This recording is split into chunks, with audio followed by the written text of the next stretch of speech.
There is a corner in a coffee shop, small table, wall on two sides, window in front. It fills up first, every time. The tables in the middle of the room stay empty longer. Nobody decided this, nobody planned it. Something older than habit made that choice.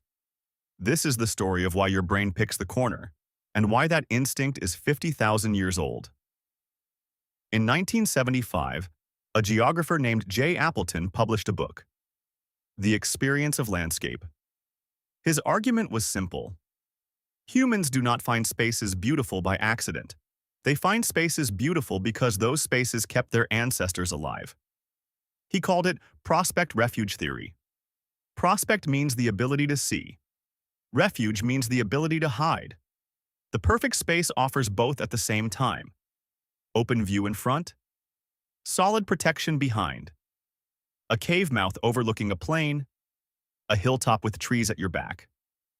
That combination is what early humans searched for every single day. Imagine the East African savanna.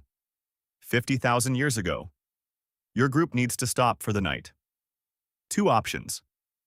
Option 1, flat open ground, visible from every direction. Option 2, a shallow cave. Solid rock at your back. Wide view of the plain ahead. The group that chose option 2 survived more often.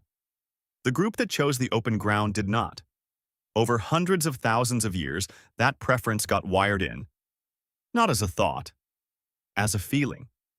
The feeling that some spaces are safe, and some spaces are not. In 2016, researchers Dosen and Ostwald reviewed 34 environmental preference studies. The finding was consistent. Humans reliably prefer spaces that combine open view with protective backing.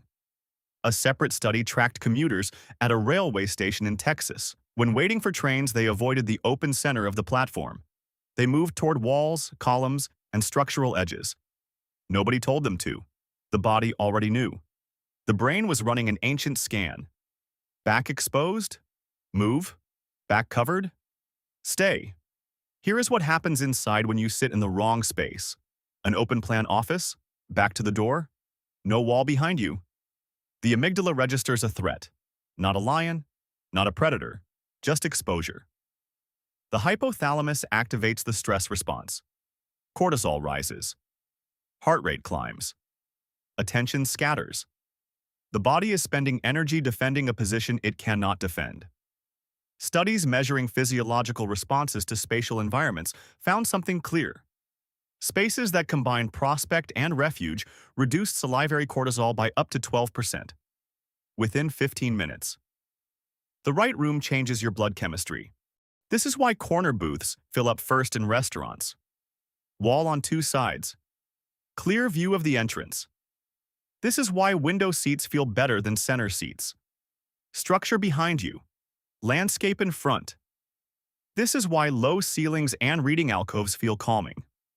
They recreate the geometry of a cave. Not by accident. By 50,000 years of selection, your brain is still running the same spatial scan it ran on the savanna. Every time you walk into a room, it asks two questions. Can I see what is coming? Is my back covered? Most modern spaces fail both. Open-plan offices, bright overhead lighting, no structural edges. The brain never fully relaxes. It stays on low-level alert for 8 hours and calls that a normal workday. The corner of the coffee shop is not a preference. It is a memory, 50,000 years old. And your nervous system still knows exactly where to sit.